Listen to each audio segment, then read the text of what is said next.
Bienvenidos a una nueva transmisión. Somos Iglesia Bíblica Manantial de Fe y su ministerio CVE, Camino, Vida y Esperanza. Vamos en esta hora, amados hermanos, a entrar en un tema que hemos titulado El día del que Cristo vuelva, y hoy tocaremos la primera parte. La Biblia registra que cerca del año 33 aproximadamente, en el siglo I de nuestra era, sobre la cima del Monte de los Olivos, un grupo de galileos fueron testigos de la ascensión del Señor Jesucristo al cielo. En Hechos capítulo 1, versos 9, se describe este momento, y habiendo dicho estas cosas, el Señor acababa de hablarles, acababa de decirles que enviaría el Espíritu Santo, que los bautizaría con poder. Él acababa de dar grandes promesas antes de irse. Y habiendo dicho estas cosas, después de decirles todas estas cosas, allí estaban esos hombres, y viéndolo ellos, dice la Escritura, fue alzado, y le recibió una nube que le ocultó de sus ojos. Yo me imagino que ante los ojos llenos de asombro de los apóstoles, el Señor en su cuerpo glorioso resucitado fue recibido por una nube. La Biblia registra que esta nube le rodeó y comenzó a elevarlo y le ocultó de la vista de estos humildes galileos. Estos hombres le habían acompañado al Señor por cerca de 3 años, pero en el Monte de los Olivos, ante sus ojos expectantes, vieron cómo se finalizaba la obra terrenal de Cristo. Este era el momento preciso donde Cristo abandonaría la tierra. Él regresaba a su casa en el cielo, regresaba victorioso al lado de su Padre. Él había cumplido toda la obra que el Padre le había encomendado, y había llegado el momento de ascender y llegar al cielo. En ese mismo instante de la ascensión del Señor, se cumplió su petición hecha la noche que fue entregada. Tal vez usted recordará que el Señor Jesucristo, antes de que fuera entregado, antes que Judas llegara con el grupo de guardias del templo, el Señor oró y dijo lo siguiente en Juan 17, 4 y 5. Yo te he glorificado en la tierra y he acabado la obra que me diste. Ahora pues, Padre, glorifícame tú al lado tuyo con aquella gloria que tuve contigo antes que el mundo fuese. Este era el momento en el cual esta petición tendría respuesta. Jesús, en efecto, había acabado la obra que el Padre le había dado que hiciese en la tierra. Él había venido como niño, él había vivido en la tierra como un hombre, él había predicado su palabra en el momento determinado por Dios, él había ido a todos los rincones de Jerusalén pregonando la buena nueva, había dado libertad a los cautivos, había sanado a los ciegos, había limpiado leprosos, había resucitado muertos, había manifestado la gloria de Dios a los hombres en la tierra. Él había entregado su vida en una cruz y había resucitado al tercer día por el poder de Dios. Él había acabado la obra que el Padre le había pedido, y por eso ascendía al cielo de Dios. Él ahora iría a ser glorificado al lado del Padre. Él iría a recuperar esa gloria que había tenido con el Padre antes que el mundo fuese. Pero antes de partir, Jesús llevó a sus apóstoles afuera de un pequeño poblado llamado Betania. Se encontraba muy cerca de Jerusalén, cerca de una colina que es el mejor mirador para ver a Jerusalén, y es el Monte de los Olivos. En Lucas capítulo 24, verso 50 se describe este momento. Acompáñenme por favor allí. Lucas capítulo 24, versículo 50 en adelante. Dice la Escritura: y los sacó fuera hasta Betania, y alzando sus manos los bendijo. Y aconteció que bendiciéndolos se apartó de ellos y fue llevado arriba al cielo. Y ellos, después de haberle adorado, volvieron a Jerusalén con gran gozo y estaban siempre en el templo alabando y bendiciendo a Dios. Antes de irse bendijo a los suyos. Y no era una bendición cualquiera, era la bendición de aquel que había vencido la muerte, aquel que se había levantado de la tumba y que había demostrado tener poder sobre los demonios, sobre la naturaleza y tener poder aún sobre la muerte. Allí quedaron de pie, mirando hacia el cielo estupefactos los galileos, entre tanto que él se iba. Lo cierto es que Jesús siempre advirtió que ese día llegaría, que él volvería a estar en el cielo. En Lucas capítulo 22, verso 69, el Señor dijo: pero desde ahora el Hijo del Hombre se sentará a la diestra del poder de Dios. Estaba diciendo, no solo me quedaré aquí, sino que un día yo ascenderé nuevamente y me sentaré en el lugar de privilegio que me corresponde, esto es, a la diestra de mi Padre que está en los cielos. Y a pesar de que hoy poco se enseña en las iglesias sobre la ascensión del Señor, porque la iglesia moderna ha olvidado esto. La iglesia moderna y muchas de las iglesias enseñan acerca de lo que Dios hace por nosotros, y hay que hacerlo, es bíblico y hay que hacerlo. Hay que decir que Dios nos ayuda, que Dios nos provee, que Dios interviene y nos protege y que Dios está de nuestro lado. Todo eso es cierto. Pero no podemos quedarnos solamente con lo terrenal. No podemos quedarnos simplemente con la comodidad y con todas las bendiciones que podemos recibir en esta tierra. No, de eso no se trata el Evangelio. Tenemos que recordar que hay un plan de Dios que es mucho más grande que lo que hoy estamos viviendo en la tierra. Un plan que trasciende, un plan que supera todo lo terrenal y que nos llevará un día al plano celestial. Y ese plan eterno pasa porque Cristo viniera a la tierra, pero también porque Cristo retornara al cielo de donde vino. La ascensión del Señor Jesucristo, hermanos, representa un punto crítico y un punto de inflexión en el plan de Dios, porque solo a través de la ascensión se puede presentar la exaltación de Cristo en la historia de redención. Las palabras que escribió el apóstol Pablo en su carta a los Filipenses, capítulo 2, solo pueden ser posibles si Cristo retornaba al cielo. El verso 9 de Filipenses 2 nos enseña: por lo cual Dios también le exaltó hasta lo sumo y le dio un nombre que es sobre todo nombre, para que en el nombre de Jesús se doble toda rodilla de los que están en el cielo y en la tierra y debajo de la tierra, y toda lengua confiese que Jesucristo es el Señor, para gloria de Dios Padre. La única forma para que esto se cumpliera, para que Jesucristo recibiera el nombre que es sobre todo nombre, para que delante de Jesús se doble toda rodilla de los que están en el cielo, de los que están en la tierra y debajo de la tierra. La única forma para que toda lengua confiese que Jesucristo es el Señor, para gloria de Dios Padre, es si Jesús, después de resucitar, regresaba al cielo para recuperar la gloria que había tenido con el Padre desde antes de la fundación del mundo. Así que era muy importante que Él volviera al cielo.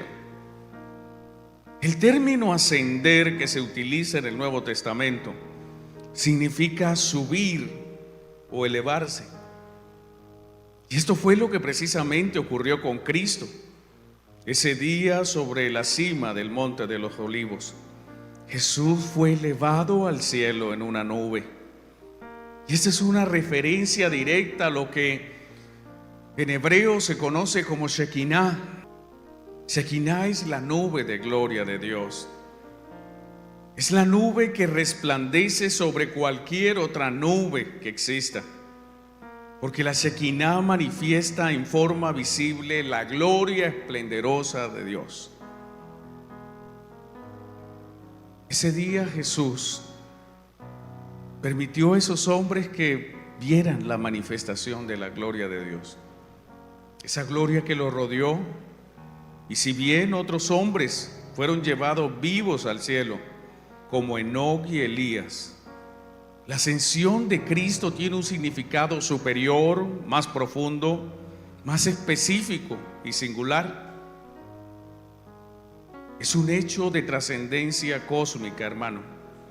Es un hecho que trasciende lo ordinario. Es un hecho maravilloso. Cuando Jesús ascendió al cielo, entró directamente al lugar santísimo. Y allí en el lugar santísimo, Cristo siguió su obra como sumo sacerdote, según el libro de Hebreos. Cuando Él llega al cielo, recibe el nombre que es sobre todo nombre, que es el Señor. En ese momento también Jesús es revestido como el sumo sacerdote celestial. En Hebreos capítulo 7, verso 24 al 26 se nos recuerda que esto sucedió ya. Mas por cuanto permanece para siempre, hablando de Cristo, tiene un sacerdocio inmutable, por lo cual puede también salvar perpetuamente a los que por Él se acercan a Dios, viviendo siempre para interceder por ellos. Porque tal sumo sacerdote nos convenía, santo, inocente, sin mancha, apartado de los pecadores y hecho más sublime que los cielos.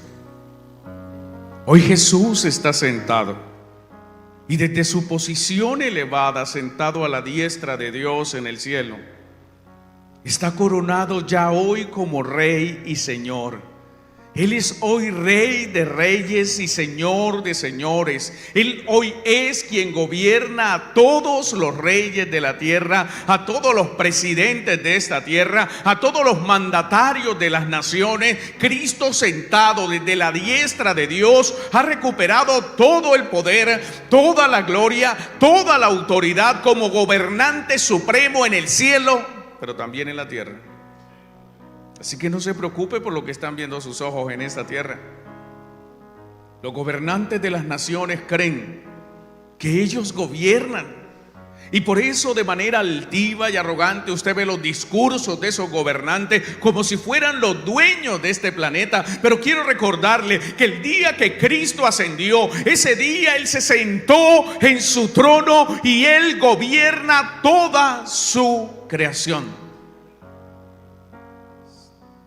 Es nuestro sumo sacerdote, y tan solo al llegar al cielo empezó a interceder por nosotros.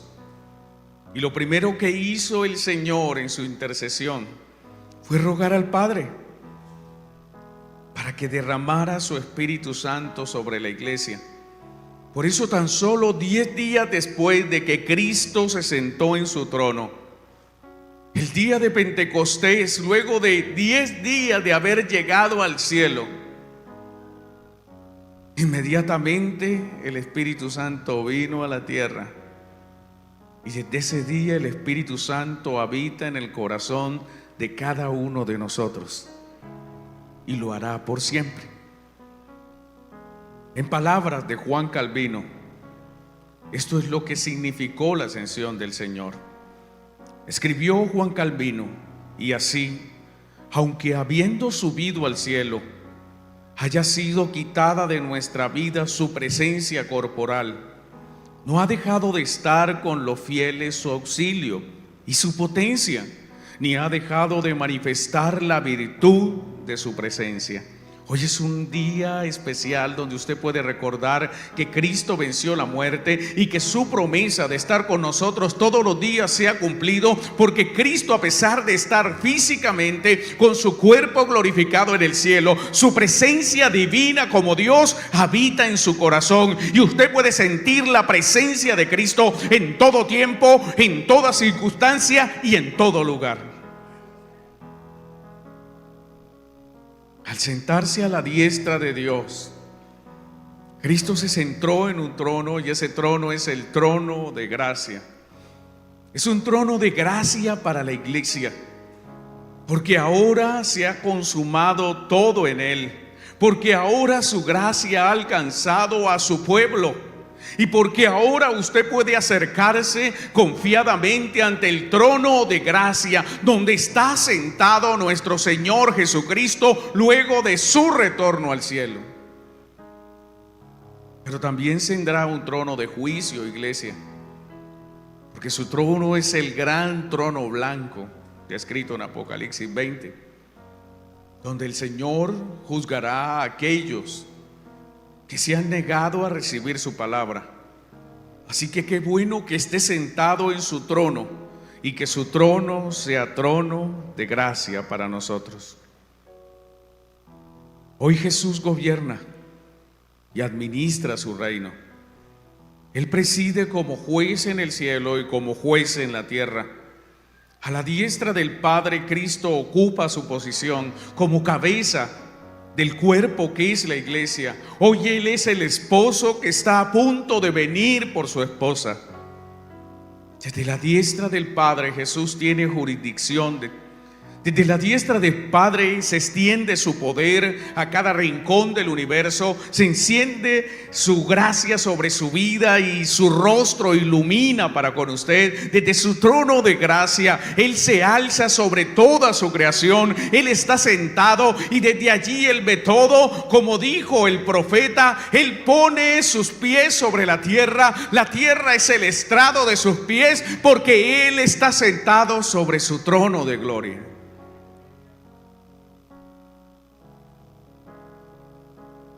Él hoy está sentado, y así fue visto por Esteban.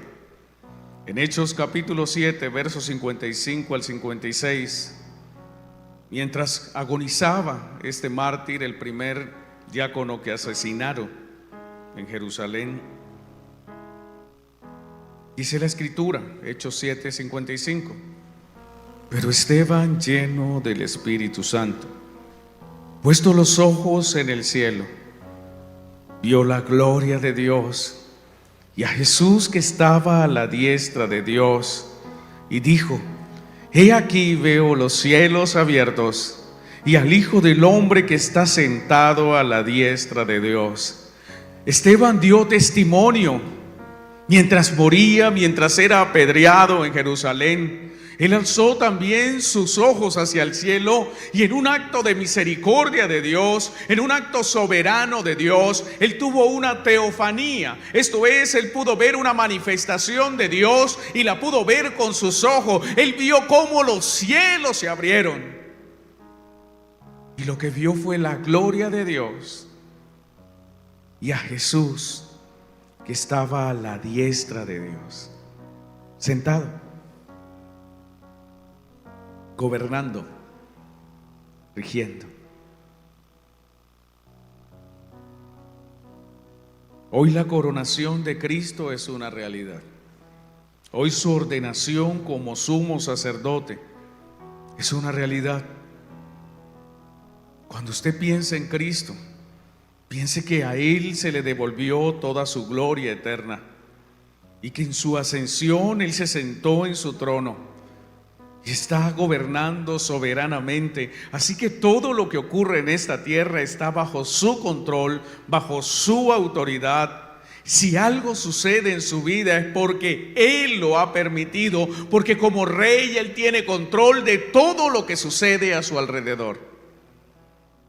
Esos hombres solo pudieron ver que su cuerpo era elevado por la gloria de Dios. Y por eso en Hechos capítulo 1, verso 9, viéndolo ellos, fue alzado. y le recibió una nube que le ocultó de sus ojos. Y la ascensión de Cristo marcó el inicio del final. Después de la ascensión del Señor, la Biblia habla que iniciaron los tiempos finales. Y hoy habitamos en los postreros tiempos. Con la ascensión de Cristo se dio origen a la iglesia, a la esposa del Cordero. Se dio lugar a la venida del Espíritu Santo para que santificara nuestras vidas. Con la ascensión de Cristo se dio la oportunidad para que miles de millones de personas pecadoras fueran convencidas por el Espíritu Santo y fueran llevadas al seno de la iglesia. Gracias a que la historia no terminó allí, usted y yo hoy estamos sentados aquí siendo salvos, creyendo que ninguna condenación hay para los que han creído en Cristo. Gracias a que la historia no terminó allí, todavía hay muchos que tienen oportunidad de alcanzar salvación. Dentro de esos, aquellos seres que usted ama y que todavía no han sido ganados por Cristo. Aquí no terminó la historia, iglesia. La ascensión era un acto crucial, era necesario, pero era solo un eslabón dentro del plan de Dios, dentro de la cadena ininterrumpida de eventos que Dios había establecido para toda su creación. En el verso 10 pasa algo.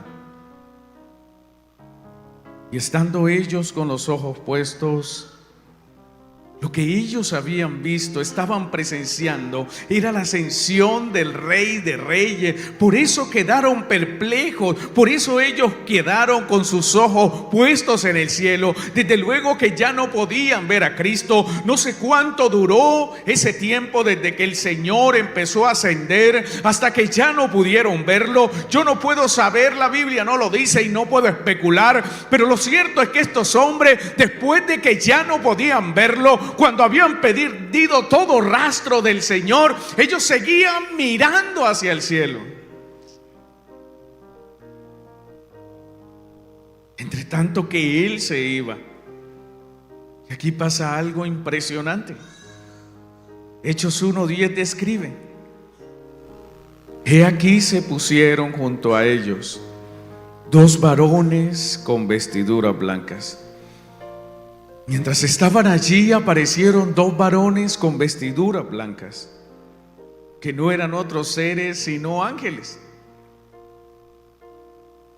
Y usted dirá, pero ¿cómo así, pastor? Sí, la Biblia nos enseña en Hebreos 1:14, acompáñeme allí por favor, que los ángeles son espíritus. Dice la Escritura acerca de los ángeles: ¿no son todos espíritus ministradores, enviados para servicio a favor de los que serán herederos de la salvación? ¿Acaso los ángeles no son seres espirituales? Y en su condición de espíritu, los ángeles no tienen ninguna forma que usted pueda identificar. No todos son iguales, por ejemplo. Físicamente ellos no tienen una forma. Usted no los puede ver hoy aquí, pero sabemos que están acá. Aunque no tienen una forma espiritual, física, que los represente en esta condición, los ángeles sí tienen la capacidad de aparecer en forma humana. Y son muchos los relatos bíblicos que hablan de ángeles que parecían seres humanos, que parecían hombres normales. Y algo que se caracteriza es que los ángeles nunca se presentaron como mujeres, sino como hombres. En Génesis capítulo 18, verso 1, se dice: después le apareció Jehová en el encinar de Manré, estando él sentado a la puerta de su tienda. Aquí está Abraham en el calor del día.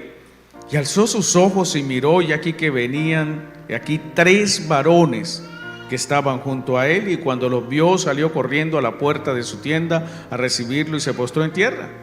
Llegaron a visitarlos. Estos eran los ángeles que después se presentarían en Génesis 19:1, que vio Lot, que iban a destruir a Sodoma. Llegaron pues los dos ángeles a Sodoma a la caída de la tarde, y Lot estaba sentado a la puerta de Sodoma. Y viéndolos, Lot se levantó a recibirlos y se inclinó hacia el suelo y dijo: ahora mis señores, no dijo mis señoras ni mis damas, no, varones, mis señores, os ruego que vengáis a casa de vuestro siervo y os hospedéis.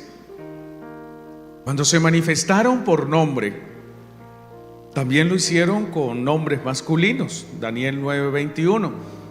Aún estaba hablando en oración cuando el varón Gabriel, cuando se presentó el mismo Gabriel delante de María, él dijo en Lucas 1:19, respondiendo el ángel dijo: yo soy Gabriel, que estoy delante de Dios y he sido enviado para hablarte y darte estas buenas nuevas. Así que los ángeles se pueden manifestar como hombres. Sin embargo, en su esencia ellos siempre serán seres espirituales. Estos dos varones, iglesia, que se aparecieron a los apóstoles el día de la ascensión del Señor, no eran solo simples espectadores de la ascensión de Cristo. Ellos estaban allí para confirmar las palabras del Señor acerca de que era necesario que Él se fuera, porque Él volvería por segunda vez. Y sabe, cuando menos esperaban, mientras los apóstoles estaban mirando al cielo, los dos ángeles con vestiduras blancas hicieron una pregunta que usted puede pensar que está fuera de contexto, una pregunta que no tiene ningún sentido. Ellos le dijeron: varones galileos, Hechos 1:11, ¿por qué estáis mirando al cielo? ¿Qué hacen ustedes aquí? Allí estaban los galileos, y a excepción de Judas, el traidor, que no era galileo, todos los otros apóstoles eran galileos. Por eso ellos se refieren a los apóstoles como varones galileos. ¿Qué están haciendo aquí? ¿Qué es lo que están mirando? ¿Qué miran ustedes hacia el cielo? ¿Acaso ese hecho de la ascensión del Señor no era digno de mirar con contemplación? Estos hombres estaban mirando. Y el término que se utilizó para mirar en el original griego es contemplar, que significa poner la vista con atención, con interés. Es ver una realidad mientras se reflexiona en forma serena, detenida y profunda. Ellos estaban allí contemplando el hecho. Seguramente estarían pensando: Jesús puede volar. Pero la pregunta de los ángeles no fue hecha a la ligera. La pregunta era vital para lo que ellos a continuación les dirían. Y siga conmigo en Hechos 1:10. Vamos a leer todo el pasaje para seguir en el contexto. Y estando con ellos, con los ojos puestos en el cielo, entre tanto que él se iba, y aquí se pusieron junto a ellos dos varones con vestiduras blancas, los cuales también les dijeron: varones galileos, ¿por qué estáis mirando al cielo? Y ahora viene la afirmación, porque ellos hicieron esta pregunta. Este mismo Jesús que ha sido tomado de vosotros al cielo, así vendrá como le habéis visto ir al cielo. ¿Saben? No eran palabras al azar, no era una nueva revelación. Lo que le dijeron los ángeles era la confirmación de lo que estaba escrito acerca del Mesías. Si usted me acompaña al libro de Zacarías, capítulo 14, verso 4. Zacarías confirmaría que Jesús regresaría al mismo lugar de donde partió. En Zacarías 14:4 se nos dice: y se afirmarán sus pies en aquel día. ¿Cuál día? El día que Él venga. Sobre el monte de los olivos, del mismo lugar donde Él ascendió. que está enfrente de Jerusalén al oriente. Mire cómo es de específica la Biblia. ¿Dónde fue que Jesús ascendió? En el Monte de los Olivos, que está enfrente de Jerusalén. ¿Y dónde va a volver? No va a volver ni en Nueva York, ni en Bogotá, ni en París. No, Él va a volver del mismo punto donde sus pies se elevaron. En ese mismo punto Él va a poner sus pies. Ahora, la diferencia cuando Él ponga sus pies ya coronados, mire la diferencia que hay. Y se afirmarán sus pies en aquel día sobre el monte de los olivos que está enfrente de Jerusalén al oriente, y el monte de los olivos se partirá por en medio hacia el oriente y hacia el occidente, haciendo un valle muy grande, y la mitad del monte se apartará hacia el norte y la otra mitad hacia el sur. ¿Se imagina el poder que tiene Cristo? Que tan solo cuando venga Él, tan pronto pose sus pies en el monte de los olivos, esa montaña se va a partir. Es la contradicción que tienen las falsas religiones con la verdad bíblica acerca de los ángeles. Los ángeles no trajeron una nueva revelación. No trajeron algo diferente a lo que la Biblia no había dicho antes. Porque ningún ángel de Dios dirá algo contrario a lo que Dios ha revelado en su palabra. Ningún ángel verdadero de Dios añadirá o quitará algo. Solo confirman la palabra que Dios ya había dado de antemano. Por eso esas sectas que se fundamentan en mensajes de ángeles, como los testigos de Jehová, como los mormones, inclusive como el Islam de Mahoma, donde los ángeles supuestamente vienen y le dan una nueva revelación, son falsas. Porque los ángeles no están para dar nuevas cosas, sino para confirmar lo que Dios ya ha determinado que hará. Así que tenga mucho cuidado con esos videos que hoy abundan en la internet. Es que un ángel se me apareció y me dijo. Los verdaderos ángeles santos de Dios, iglesia, han traído un mensaje directo del cielo. Un mensaje que concuerda con lo que ha sido revelado a través de la Escritura por los profetas de la antigüedad. Los ángeles de Dios solo confirmarán lo que Cristo dijo y lo que sus apóstoles dijeron. Por esa razón, como ocurrió el día de la ascensión, los ángeles no dijeron nada diferente a lo que Dios ya había anunciado y lo que Cristo mismo había anunciado. Ellos resaltaron que así como Jesús había ascendido en cuerpo glorificado, rodeado de una nube de gloria, así tal cual volvería como Él lo había dicho. Y por eso cuando usted lee estas palabras de los ángeles de Hechos 1:11, son totalmente congruentes, totalmente correctas conforme a lo que se ha revelado en la Escritura. Mire cómo Daniel tuvo la visión de la venida, el regreso del Señor. Daniel capítulo 7 verso 13, acompáñeme allí por favor. Miraba yo en la visión de la noche, y aquí, mire cómo ve el venir al Señor. He aquí con las nubes del cielo venía uno como hijo de hombre, que vino hasta el anciano de día y le hicieron acercarse delante de él. ¿Cómo ve él venir? Igual que como dijeron estos ángeles. Como se fue, vendría en una nube. ¿Cómo dijo el Señor que vendría? Mateo 24, 29 y 30. Inmediatamente después de la tribulación de aquellos días, o sea, cuando pase la gran tribulación, el sol se oscurecerá y la luna no dará su resplandor, y las estrellas caerán del cielo y las potencias de los cielos serán conmovidas. Verso 30. Entonces aparecerá la señal del Hijo del Hombre en el cielo, y entonces lamentarán todas las tribus de la tierra y verán al Hijo del Hombre viniendo sobre las nubes del cielo con gran poder y gran gloria.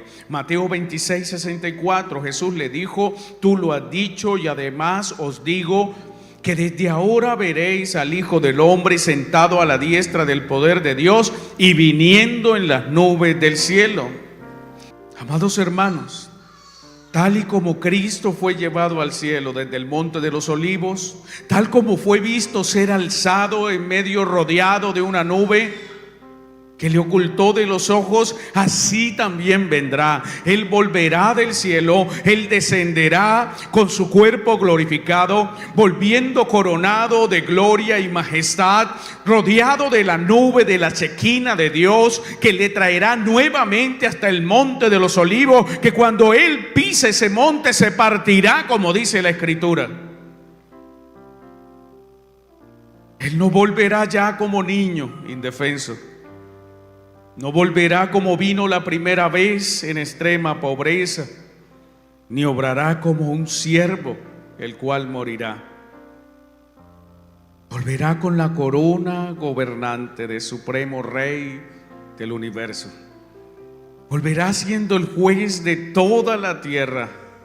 Él volverá como Señor del cielo, como Señor de la tierra, para regir su gobierno, su reino, y reinará en la tierra por 1000 años.